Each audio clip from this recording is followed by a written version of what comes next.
Welcome to She's the DJ podcast. My name is Kiana, also known as DJ Q Boogie. I'm a wife, mother, grandmother, motivator, old school hip hop lover, and founder of the Female DJ Association. I went from full-time corporate employee to full-time creative entrepreneur and built a successful DJ business. This podcast is part of my mission to help empower new and experienced female DJs, help you to build and enhance your DJ skills, elevate your business, and more than anything, help you do what you love and get paid doing it. We will be showcasing female DJs and business owners, share experiences, tips, and resources to get you ready and prepared to have a successful DJ business and build the confidence and power to create your own opportunities. Welcome to She's the DJ podcast. My name is Kiana, also known as DJ Q Boogie. And we have the fabulous, the one and only DJ Pretty Nickie in the building. Hey. What's up, y'all? I'm so happy to be here. Hi, Kiana.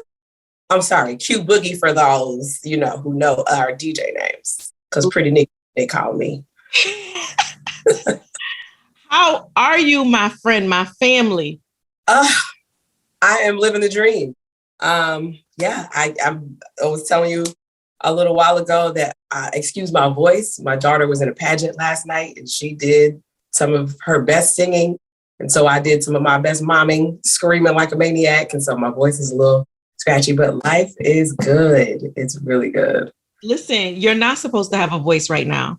Like, that's how we do for our children, Absolutely. That's normal. That's what you're supposed to do, Mm-hmm. And we juggle all these things, we do all these things, and then we still come out and be dope DJs too, right? Yeah. Yeah. And there are a number of us who strive for the life of a one DJ Q Boogie because there are a number of us, and this is your former life, who still have corporate jobs. So we still work these 9 to 5s while we work our passion, while we parent our children, while we wife to our husbands, while we do everything for everybody else. So absolutely. It's an honor though. I mean, did you see my post that I put out there? Because that's like exactly what I said. Like, we do all these things and we still show up and show out and do what we love and do everything else for everybody else. Huh. Yeah. So, so you're British born, but you live in ATL right now. Yes. So I'm super international so born in London, mom from Trinidad, dad from Jamaica, came to the United States when I was about 3. So I've been here for a really long time, but I'm like the only person in my family who still doesn't have her citizenship. And I think part of it is because I don't want to let go of that. When I say I'm British, I got proof. So I'm like, look, I have a green card. You know what I'm saying? So, but yeah, so very, very strong international background, and actually did my ancestry DNA, and I'm like 46% Nigerian, which makes perfect sense because I'm sure you know this. I don't know if the people know this. Most famous DJs in Nigeria are women. It is natural for the DJ to be a woman in Nigeria. Wow. I'm like, oh, so it's in my DNA for real, for real. Yes, girl. Yeah. So I've known you for a very long time, but we grew up in Connecticut. Yep. But you left me and you to ATL. How was that transition? So initially it was a bit of culture shock, just on the pure grandeur of the size of the state of Georgia. You can get from one end from the north to the south of Connecticut in like an hour. It takes me an hour to get to Atlanta, even though I only live 20 minutes from 20 miles, should I say, from the city of Atlanta, because traffic is notorious. I know y'all heard of it. But yeah, living in Atlanta has been an inspiration because there are a lot of female DJs here that are pushing boundaries and opening up doors. And so it's just been really great to just kind of be able to look up and say, okay, cool, like I can do this. And the great thing so far is that everybody's been very supportive. The male DJs have been too. Let me not act like that's not, the truth. The male DJs have been supportive, but it's just a little different when you start to get into that sisterhood. So yeah, Atlanta's been really good to me. Yeah, already. That's good. That's really good. Now, have you reached out to any of the female DJs? And yeah, we got to give it up for our male DJs. Like, your brother taught me the basics of DJing, so I have no mentors. So. Yeah, my brother taught me how to DJ. He's not Atlanta based, as you know, we're, from Connecticut or whatever. But my brother taught me how to DJ. And actually, I kind of learned how to DJ as he was teaching DJ London how to DJ, right? Because London is younger than I was. Oh my God, I still can't grasp the fact. I still can't. And it's been years and I'm still like, yeah. But London was older than me, but younger than my brother. And so I was a little girl in the corner watching my brother teach London how to DJ, and I'm learning at the same time. And so I've been around it. And my father has to always remind me that he's been a DJ since 1963, which is long before I was born. So I'm around it all my life. But yeah, so of course, coming here to Atlanta and making those connections, there's a DJ here that I met recently, DJ Tronny Blaze, who's a big deal, but I guess I didn't realize how big of a deal he was because he's so humble. And he sat down with me and broke stuff down as far as the Atlanta scene is concerned. And then within hours, it was like, yo, what you doing on Saturday? Yo, what you doing on the 23rd? Yo, are you available May 26th? Gigs. If he can't do it, he's hitting me. And I'm like, wow. And so I just really do appreciate that sincerity. And there's definitely a level of integrity in the DJ community here in Atlanta. Yeah. So, what a blessing to have someone there that is willing to like show you the ropes and offer you events that they are not able to do. That's a blessing. He obviously is one of the DJs that feel like, there's enough out here for all of us, and what's for me is for me and what's for you is for you. So not afraid to be like, here, take this and whatever happens, when it happens, So, yep. so that's a really good thing. So I know that you learned how to DJ a long time ago, right? But yeah. But more recently, like you've been like, I don't know, it's been like a fire within you, right? You've been wanting to, start it back up. So what made you feel like you wanted to start DJing again? So the fire never left. So like you said, I've been DJing a long time. I was 14 when I started. I'm 45 now, right? So it's like, 31 years or something like that. So of course, when I started, it was techniques and turntables and a billion crates. Like my brother, I think just finally got rid of the last of his record collection that he wanted to get rid of. And he had like 40,000 records, crates upon crates upon crates of records. And I had access to all of that, as a teenager. But when I got to college, I definitely had DJs that supported the vision that I had in college. But there were more people, not necessarily DJs, that convinced me that women don't DJ. That's what women don't DJ. And they would bring up Spinderella and they'd say, you ever seen her do a party? You ever seen her? You know what I mean? They really just, they would put female DJs in this box of, yeah, you can rock out behind, a rap group, but like to actually rock a party. No, we've never seen that. And that's because y'all don't do that. And I was convinced. So I stopped. It was in the midst of the pandemic and just being home and everything going on in life. And I'm like, man, I really need, around these same people all the time. I love my family, but we have limits. And so I'm around my family all the time. I'm trying to find things that I love that are just mine, that I don't have to share, that, that are just mine. And I was like, I think I want to start DJing again. So I called my brother, bro, I think I want to start DJing again. Child, within 24 hours, he was like, okay, go to the Guitar Center there, over there by you. You have a controller some speakers, all that. He ordered it and was like, go get it now before you change your mind. Like, I've been waiting for you to say, I didn't want to pressure you. He's like, but I've been waiting for you to say, I want to do this again. He was like, you were dope then, and it was natural to you then. So I know it's like riding a bike. You'll pick it up. I was nervous at first, though, because, like I said, I learned on techniques with a nickel on the needle. Like, that's how long ago I've been DJing. And now it's, I got this laptop. I got this board with these jog wheels. And I'm like, this is not what I know. But it took seconds. Like, it took and I'm exaggerating, it wasn't that short, but it took a short amount of time for me to get comfortable on the controller. My brother blessed me, came down to Georgia one weekend with his hard drive with those 40,000 songs that he had in his crates. He came down. I still have the hard drive. It's right here. I back it up all the time. Yes. Came down with the hard drive and was like, load all this on your computer and get to work. And this is how you download music. And this is how you buy music. Get to work. And that's been it ever since. Listen, you better believe I got some DJ Deem up in my laptop. Like, he really gave me so much music starting off too. Mm-hmm. He was really a blessing. He is still a blessing to me. And I appreciate him so much. And I always let people know, like, he definitely taught me the basics. He took the time out and showed me, and I appreciate him forever for that.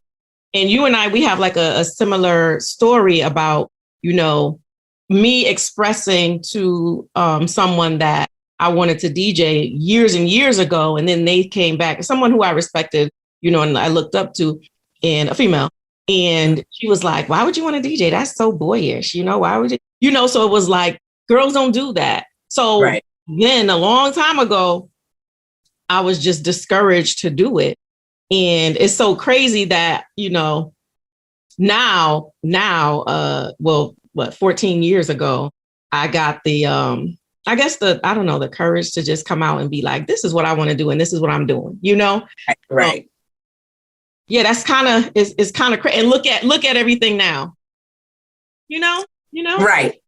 And so, you start to second guess yourself, like, man, or not second guess, but you start to say to yourself, like, why did I listen to these people? I know what I know, but I think it happens to everybody, especially when you're considering a male dominated field. Like, the reality of it I'd say here in the States, because I talked about Nigeria, but like, even across the world, DJing is so male dominated. It can be intimidating, even if you're a confident female DJ. Right? Because the scrutiny is that much higher. Oh, she can mix, but she can't scratch. She can scratch, but she can't mix. Oh, she used the sync button. Oh, she don't use the sync button, so that's why her mixes be like, it doesn't matter. Like, you can be really super dope, and there's still gonna be those people who are still looking like, but is she fine though? You know what I'm saying? Like, you gotta look a certain way. You gotta dress a certain way. You don't want to be too manly, but you don't want to be extra sexy because you don't want to feel like you're, exuding this sexuality in order to get the attention and taken away from your talent. It's just this crazy fine line that you feel like you have to balance. And then you get to a place where you're like, you know what I'm going to do? I'm just going to be me. You're just going to do you. Yeah, I'm just going to be me. I'm just going to rock out. I'm going to have a great time. And if I look up and the dance floor is full, then I'm doing my job. Period. Listen, it's so funny that you said, and when you look up, did we talk about that? Could you, you're supposed to be looking up all the time. See, and the thing is, okay, y'all, see, so it's been a minute, so bear with the kid. And I know you'll understand me, and any female DJ or any DJ will understand what I'm about to say. When it's your passion, when you love it, you get lost in it. Yes. You get lost in it. And so as soon as you hit the button and the first song comes on and somebody says, oh, like, that's my joy, gone. Yeah. I'm gone. You know what I mean? Even when you're nervous too, even when you're nervous. I told you, like, I'm always nervous when I DJ. And Colin, your brother, told me, he was like, when you're not nervous, that's when you probably need to check yourself, like the nervousness, like, brings like a different energy to you. Like it keeps you on point. It keeps you on your game. So it's okay to be nervous, but like, it's like you're nervous at first, and then those songs come, or you press play, like you said, and it's just like, let's do it. Let's go, you know? Yep. So how do you feel when you kind of gave us a little taste of it, but how do you feel when you're, you know, in your zone and you see people dancing and things like that? Because I know you've been getting booked. You've been doing gigs and stuff. I've been getting booked. I've been doing gigs. I've been turning down gigs because I've already booked, which is crazy. But the feeling, okay, so this is what I can compare it to. Back in 2018, I went skydiving, right? Drove out to Tennessee because they go higher. Georgia only goes to 10,000 feet. Tennessee will take you to 15. It's only a 2-hour drive. So drove out to Tennessee, got up in this little propeller plane, and sat on the edge of the plane. So your feet are dangling at 15,000 feet. And then, you know, it's tandem. So a guy's on you and he pushes you forward and you start falling 200 miles per hour, free falling out the sky. I got a couple of degrees.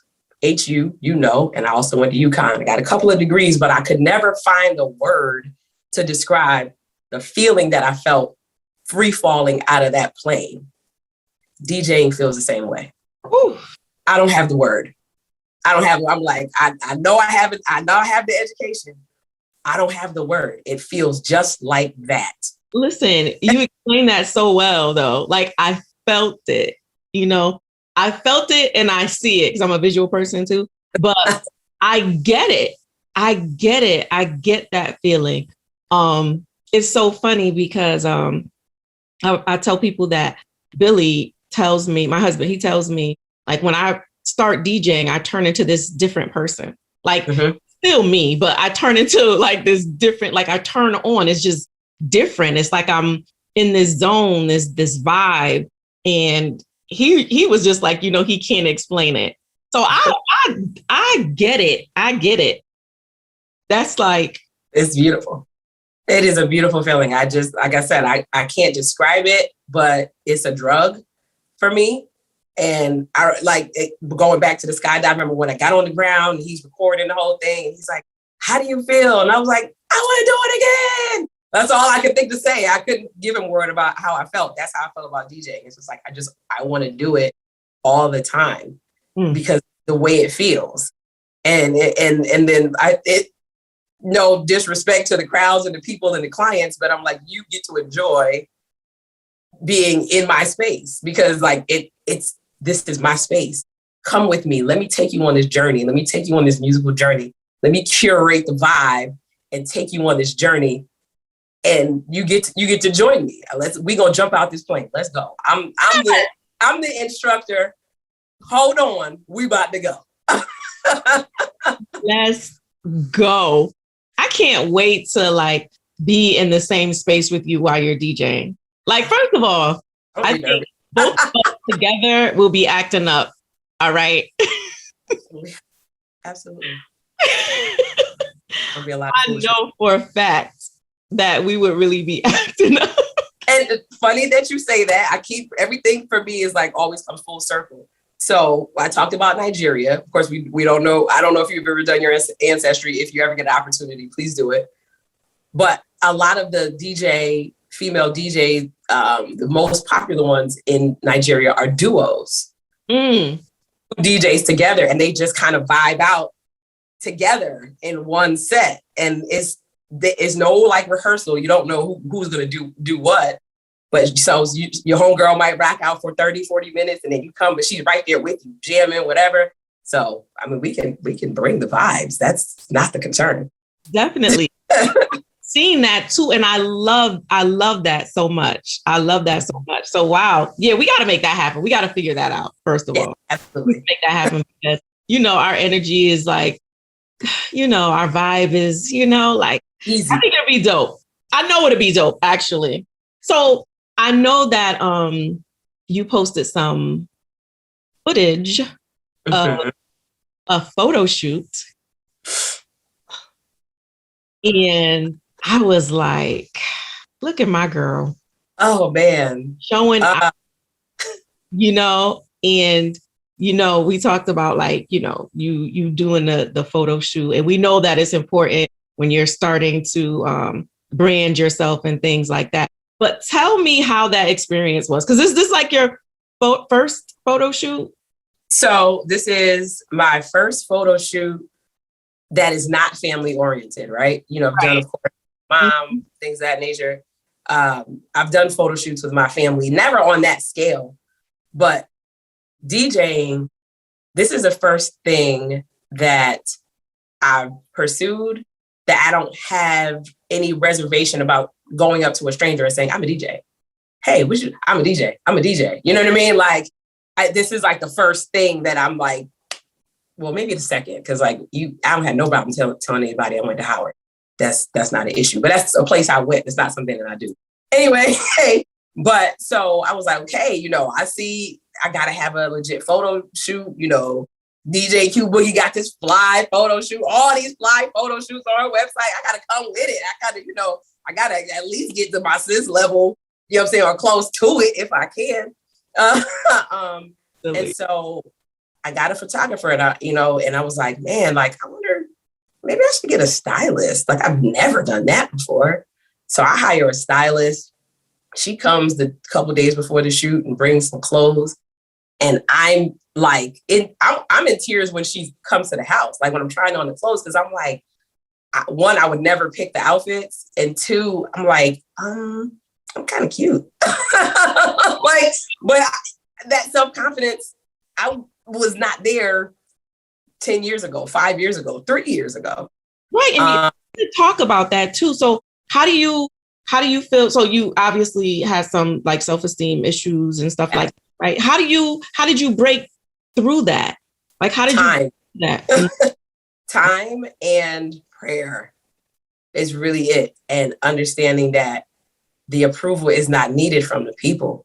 I was off of social media for like 3.5, almost 4 years off of social media because I don't know, I can't say I've been diagnosed, but I know a lot of anxiety that I felt came from the comparison that I was doing, looking at the lives of others on social media. Mm. And so even when I was off for those years, there was still something in me that was like, everybody's doing something great and everybody's living this dream and everybody's life is this and everybody looks like this. And I don't even want to be on there because I'm not like that. I'm not, you know what I'm saying? I'm not as pretty as them, or I'm not doing as well as them, or I'm not, my life isn't perfect. I went through a divorce. So that broke me all the way down. And then so it's like, I didn't realize God was all I needed until he was all I had. Oh. And in that space, he was just like, all right, stay right here. And I would try to get back on social media just because I like missed people. You know what I mean? Like communicating with people. And he's like, nope. And then I started saying probably like 2 years ago, I'm not getting back on social media until I got a business reason to get back on social media. I'm not getting back. I didn't know what the business was going to be, but I'm not getting back on until I have a business reason to get back on. And then I started DJing and I was like, well, time to get back on. Still nervous, still worried, but like, okay, just do it. And once I jumped on, the amount of support. And the great thing about social media, unlike real life, and you could do this in real life too, it's just a little bit harder. It's so easy to block haters. Easy. So much easier. And so I'm like, wait, like, I don't have to let you follow me. I don't have to follow you. I don't have to agree with everything you say. And you don't have to like everything I post. And that's okay. So I realized, I'm like, okay, I can do this. And then, realize that the self-confidence was back, realize that the self, I was feeling my what I looked in the mirror and was like, no, my body's not perfect. My face is not perfect. It's perfect in the eyes of God. And that's all that matters. And that until that clicked for me, it was a struggle. But in that photo shoot, I had a moment too, because I get my makeup done. I put the clothes on. We're taking the pictures and the photographer. I'm in Little 5 Points, which is like a very populated, artsy, creative area in downtown Atlanta. Mm-hmm. And people are walking by because it's very congested. It's a Sunday afternoon. And they're like, oh, you killing. Oh, my God, look at those shoes. Look at that outfit. Oh, my God, you're so beautiful. And I'm like, thank you. Oh, my God. And I got to this realization of, well, I've never done this before. And when I realized why, I had to tell the stylist and the photographer, like, I need a second. And he's like, I try not to mess up the makeup. I need a second, because I'm like, I'm doing this and it's dope.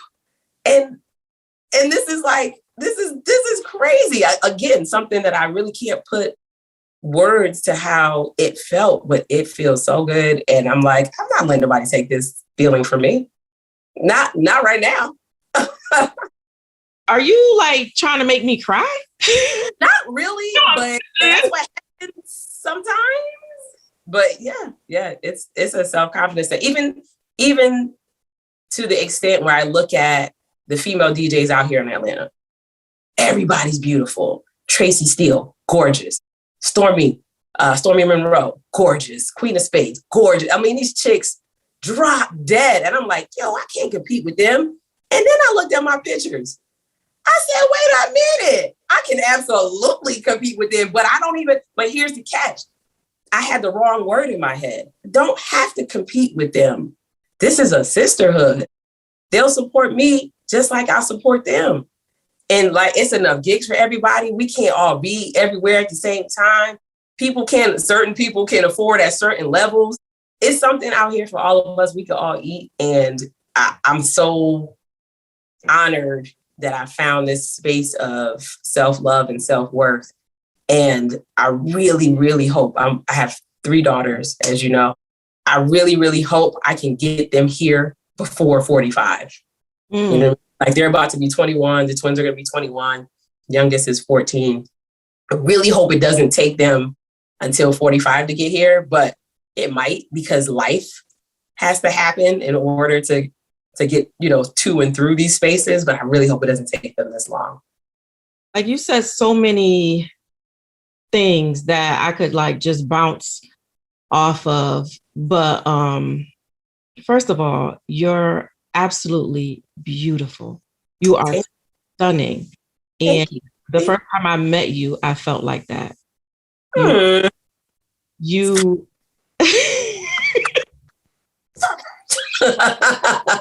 I'll start crying too. Right. I'm like, I don't have a makeup on today, so this is natural face. I'm on my Meg Thee Stallion natural vibe today. But honestly, like, you're so talented. Like, people don't know too that you also sing. Ew. And I remember you were performing with your band, at Foxwoods. Yep. And I remember I went to go see you, and I had no idea that you could sing the way that you do. Like, I didn't even know that you can sing. And I was just so like mesmerized. Like, yo, she is so dope. And I just feel like you're just so amazingly talented. Thank you so much. So much, going for yourself outside of the DJ career too, because I know that you're gonna be leaving your job soon and DJing. Come on, speak that thing, speak it, because that corporate life and that corporate money can lock you in. But I know that there's a limit to it. I know exactly what the cap is every year, what the corporate life is going to give me, and I know the DJing can give me more. Right. That more than anything is just a feeling of being fulfilled and while you're doing what you love. Exactly. Yeah, for sure. Definitely very scary leaving the corporate world to do what you love. But let me tell you, it's so worth it. And you will definitely get to that point. And I'm here to help you in any, that. Absolutely. Thank you so much. So I want to hear more about you. You have your 3 daughters. I have my 3 daughters. So you were talking about my talents, and I'm like, I wonder how many people remember that I used to be a hip hop dancer before. I know that. So I used to be a hip hop dancer. I think, I started dancing. I think it was like 7th or 8th grade, and I danced in this group, 2 different groups. One called Total Chaos, and another group called the Super 4 plus 2. So they were already in Super 4, and then they added me, and then they added another guy. And so we were Super 4 plus 2 instead of the Super 6. I don't know. And so we used to do talent shows all over Hartford. And then we got on this show, Total Chaos. Got on this show called, God, what was the name of the show? Lip Service on MTV. It was a lip sync game show on MTV. We go on this show. I'm 17 years old. I have the chicken pox for the first time in my life. I say nothing. I'm sitting in this green room with 30 people trying not to scratch because I got the chicken pox, but I am not about to miss my moment. And so we go on this show. We do the lip sync, our song. Like it's like they do like a mashup of different songs. Moni Love was the DJ on Lip Service, right? And we do, all of the random stuff. And then our main performance was MC Hammer, Pumps in a Bump. Mm-hmm. I was Hammer. So I'm going to pumps in a bump, pumps in a bump. We like the girls with the pumps in a bump. Oh my God. And we won. We were 17 at the time. So we were too young. You're supposed to like win a trip. Like you would win like a all expense paid trip to like Hawaii.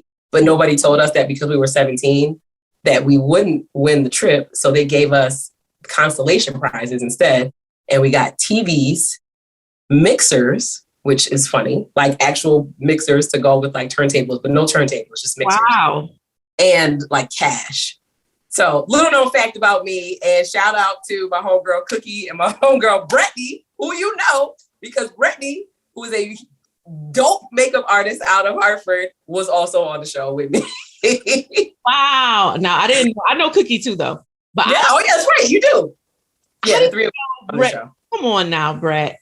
Come on. See, Brittany is so like quiet. She's low key, super low key. Like, so I hope you're not mad.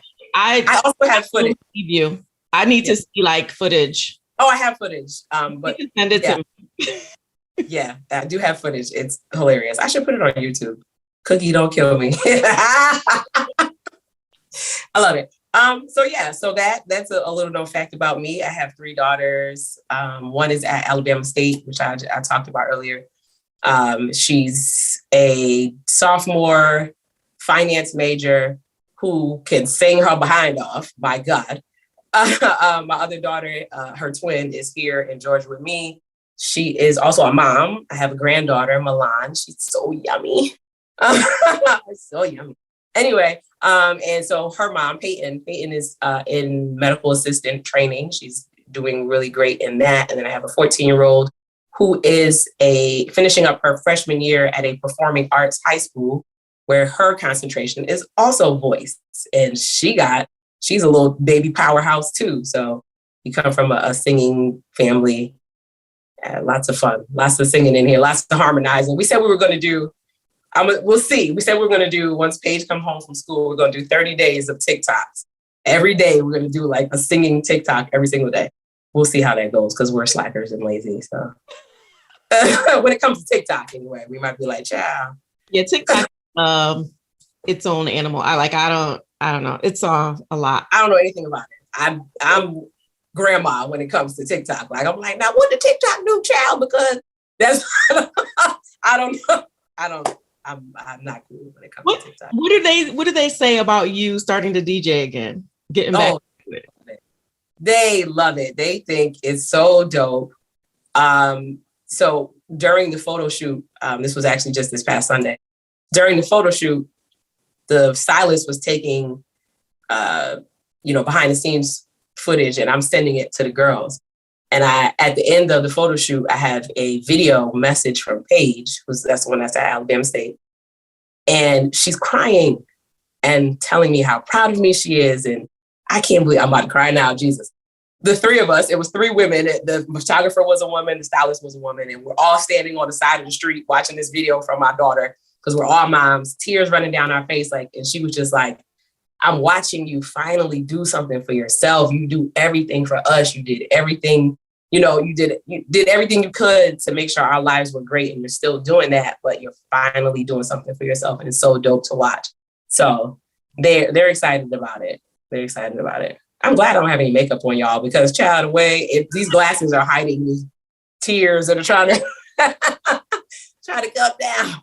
Listen, it is so important for our children to see us doing what we love. It's just so important for them to see that. And it took, you say it took you a long time to figure it out.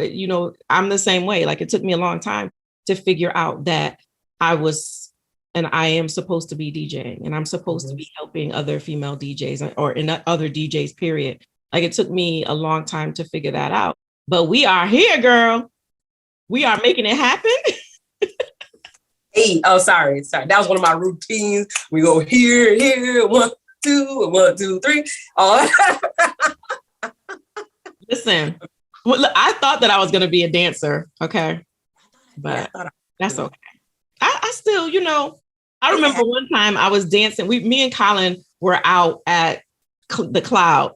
And we were dancing together, and he was like, Q, you dance in the mirror? I was like, why you ask me that? How you know? He said, because you are not paying attention to me. I was like, little known fact, I'm sure you know this about him, but I don't know if the people know this about him. He started as a dancer too. No, God, no. Break dancer.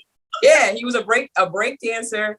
And Colin is one of the most amazing graffiti artists you ever want to see. Now, it got him a little bit of trouble back in the 80s. But because, when you do street graffiti, you're doing it in places that you probably shouldn't.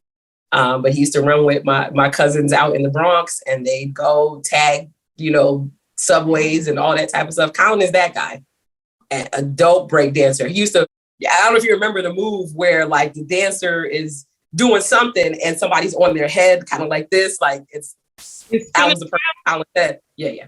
I was the person on Colin's head while he's doing his thing. Straight up, like, competitive street dancer and graffiti artist. Little known fact about Colin Smith. I believe you. I want to see footage of all of this. All right. So I know you love all types of music, but what type of DJ would you describe yourself as? So again, I can rock out anything. You know what I mean? I can rock out anything, but the place where I get the most lost is like soul classics. So I'm talking to like, Earth, Wind and Fire, Ohio Players, that type of that era. And if you give me that space and let me bring it into like 90s R&B, 90s hip hop and stay in that like 70s to like 98, 2001, child, listen, we out here all night. We sweating because that's when we used to dance. Like, yes. Yeah. So my daughter the other day said to me, out of nowhere, man, I wish I grew up in the 90s because I just want to go to a party and dance till I'm sweaty. And I was like, let me tell you a little story about a place called Club Cabaret. What? You want to talk about sweaty? Let me tell you about these house parties in Bloomfield and Windsor and Hartford that we used to go to. And I'm sure for people watching all over, if you're from our era, wherever you're from, you have those spots. You have those places, those house parties you used to go to when you left. I don't care if it was winter and it was cold outside. You left sweaty and shivering because you danced all night. There was no phones to hold or no social media to post on. You actually were in the moment.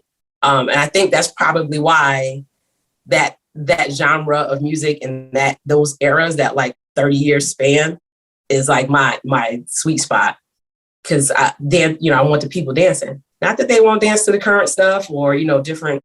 And the other thing about those eras as well is the almost lack of genre, right? So I could easily play Michael McDonald right after like Luther Vandross. You know what I mean? And people might say, oh, Michael McDonald is, maybe he was considered pop. I think maybe Blue-Eyed Soul is kind of what we call it, DJs. Right? But like, I can put on a Cyndi Lauper song and then a Janet Jackson song, and the dance floor is still going to be crazy. I don't know that I can do that now. You know what I'm saying? Like, I don't know. And in this era, if I put on like, you know, some Lil Baby and then go into some Miley Cyrus, I don't know that the vibe is going, you know what I'm saying, maintain. I don't know that the people are going to be okay with that. But you can do that then, because the music the genres crossed. It was just like good music, period. I don't care who's singing it. I don't care what they look like. If the beat is right and the sound is right, let's go. Now we have these like boxes, you know what I'm saying, that we can't cross, or you got to go into this box and then get out of that box and go into the other one now. But then you can kind of go wherever. And so your crowd was just like, they didn't care.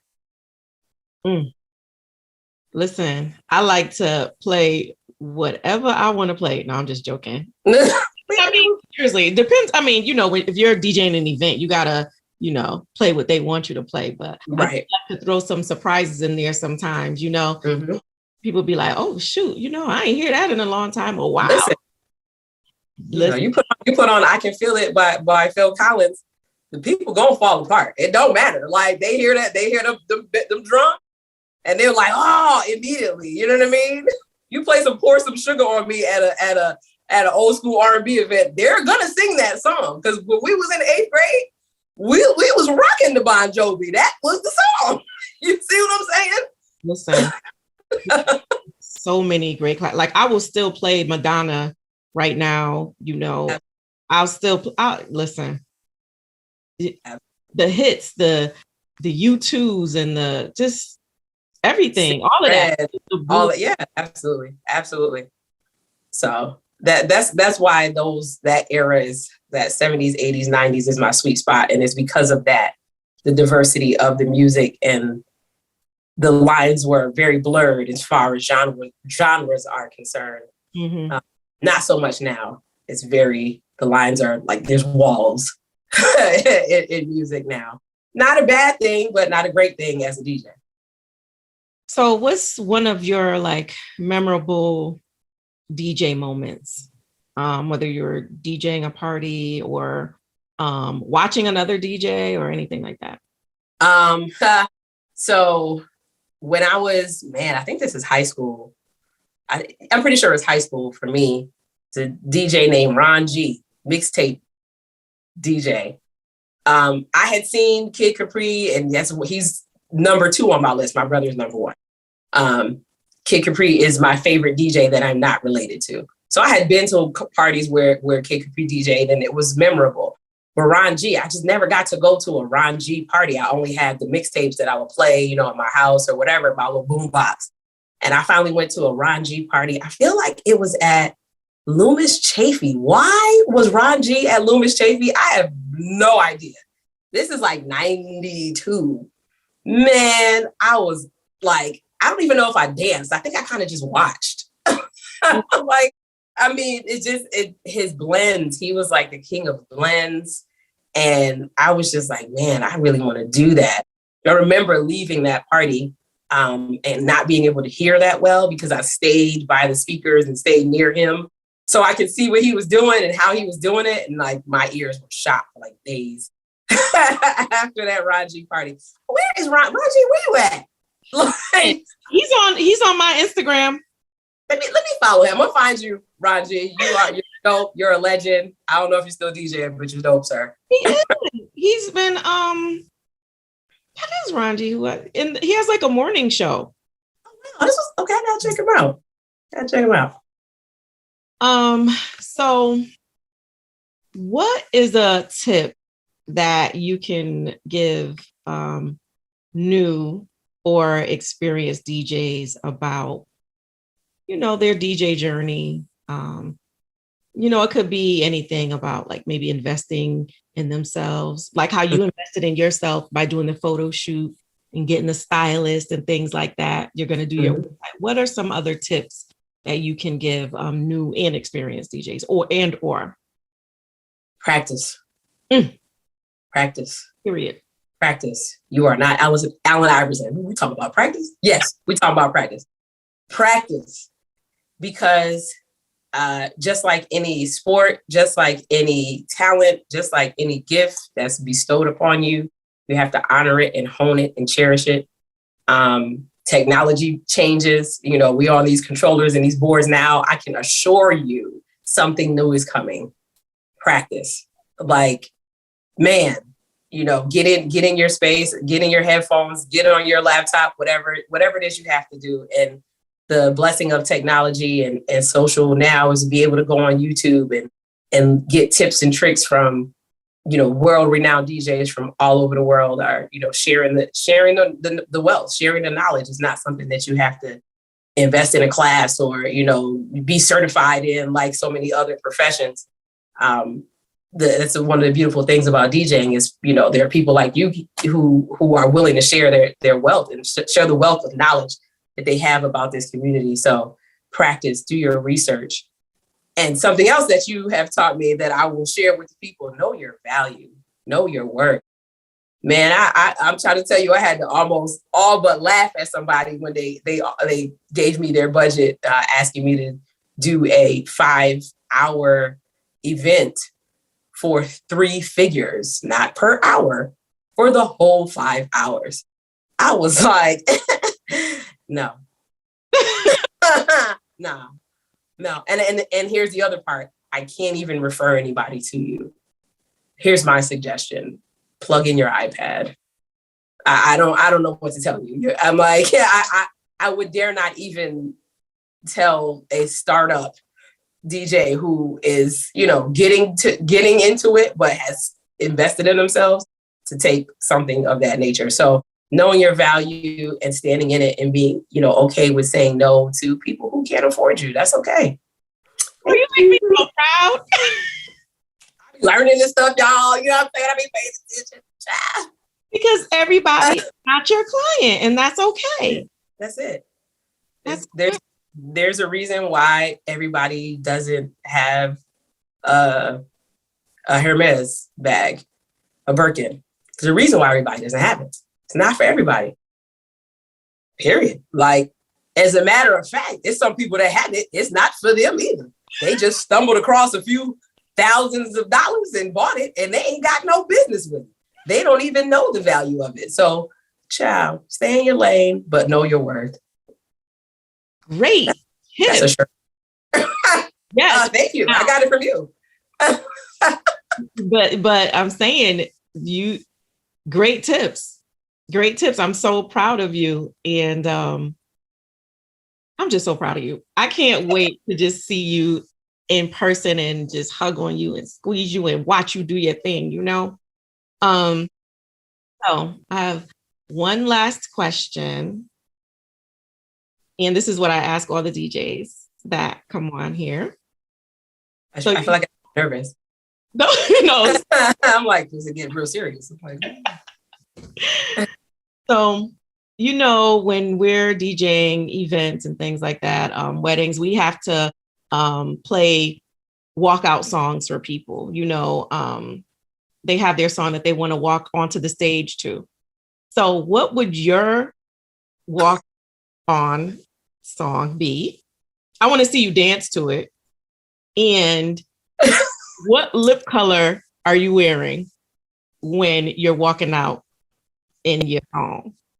Okay. I know my song because it's my ringtone on my phone. It's been my ringtone on my phone for years, from probably the Palm Trio all the way to this iPhone 13. Lip color. Okay, so let me tell you a little bit about me. As a young kid, you know, we all got teased for something, right? Well, I used to get teased for my lips and my nose. Your lips are so big, your nose is so big, your lips are so big. That's what they used to tease me about. But of course, the same boys that was teasing me about my lips and my nose then be trying to slide in my DMs now. But that's neither here nor there. So because of that, though, I never really wore lipstick, like a lip color. So I'm very much a nude, peachy, pinky gloss type of Vaseline Blistex type of chick. So they ain't never been to be dry, but they gonna be lubed up, but they're not gonna have a whole lot of color going on. So as far as lip color, it's gonna be a natural, glossy, peachy pinky type situation. My song is Flavor in Your Ear, Craig Mack. And that's my song. And so, like, I don't know if my camera gonna cut me off, but like, I'm coming in on the one, like, bum, just like you the black, like I'm coming in like on the beat. What? And you know the bass in that song, I need the bass crazy. If I'm coming in on that song, I need the boom, boom. I need that thing rocking. I need people's ears hurting like I was at that Ron G set. But yeah, it's Craig Mack Flavor here. I still can't believe he's going too. Jesus, what is going on here? Anyway, yeah, Flavor in Your Ear, Craig Mack for sure. And I'm coming in heavy, stomping with the big dogs. Like, I think that song was in a commercial. I think it was a Ford commercial. Mm-hmm. And the woman in the car is getting ready to do a motivational speech. Mm-hmm. And that's her hype song to get ready to do her say. That's me. Craig Mack Flavor here all day. That is like the perfect song. Someone just asked me that, and I was like, I have so many. Oh yeah, for sure. Can you hear it? Quiet Storm, Mobb Deep. Everybody knows I love Mobb Deep, but in the beginning, it's like right. But here's the thing, y'all. Can I talk to the people for a second? Here's the thing. So in our minds, like we're really hard and we're really thugs, but we're from Connecticut, so we're really not. But when we hear these songs, we feel like we relate to the people. Bring something out, right? Yeah, it's in there. Inner gangster, maybe? I don't know what it brings out. I think maybe like the inner survivor. Right? I jokingly say to my people that are connected to, I'm like, we don't belong here. Talking about this country. We don't belong here. That's why we're always uncomfortable. And that's why it's always so crazy and so hard for us here, no matter how great we do, we don't belong here, which is why I did my ancestry and all these type of things, right? And I think, being a woman, a Black woman in this country that we live in, it's a great place. It's an amazing place. We're actually sitting here talking about being DJs and as a career here, we have that opportunity here. But there's this innate, like I said, warrior and fighter and survivor in us that even if you didn't grow up in a certain environment that presented challenge and struggle, when you hear music, because, music is from the soul, no matter who's doing it. When you hear things like Quiet Storm, when you hear Flavor in Your Ear, when you hear Biggie, all of that you haven't even tapped into yet, all of that your ancestors went through and experienced, and all that comes up, and you're like, yeah. So yes, it's in us for sure. A whole mood. Listen, thank you. Thank you so much. I'm so mad I can't hug you right now. This is trash. Come on, tech people, all these amazing minds. You got to figure out how we can actually feel hugs, digitally. Figure that out. Oh, I know. Listen, I thank you for blessing us with your presence and just taking the time out to talk to me. It's so good to see you and see you doing your thing. Like, I'm just so proud of you. Like, you make me feel so good. And you already know, if you need anything, child, already blowing you up like this. The text messages be like, I'm like, no, do this. Get off the ledge, back away from the ledge. We're gonna figure this out together. So y'all find y'all a cute boogie, all especially female DJs. You gotta have that mentor. You gotta have that person that you can call and cry and scream, but also celebrate and honor. Get you one. This one mine though, and I'm not sharing. I know, but see, Nick, you don't even know that we're building this community too, though. Absolutely. I'm still yours. I promise you. But the studio is opening soon, so people will have access to me. Listen, people, I will do what I can to share, but she's gonna text me back first. I'm sorry. No, I'm joking. These are the jokes. I love you so much. I love you too. Any last words before we go? Yeah, man, just find your passion. The money will come. I wish I figured that out earlier too. Follow your passion. The money will come. Don't try to figure out what you want to do because of how much money that thing will bring you. Figure out your passion and the money will come, and then you'll have joy and bank.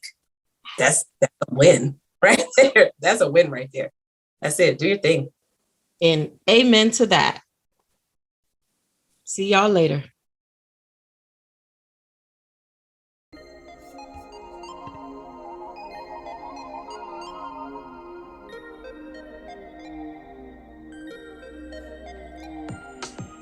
Thank you so much for listening to She's the DJ podcast. I hope that you enjoyed yourself here.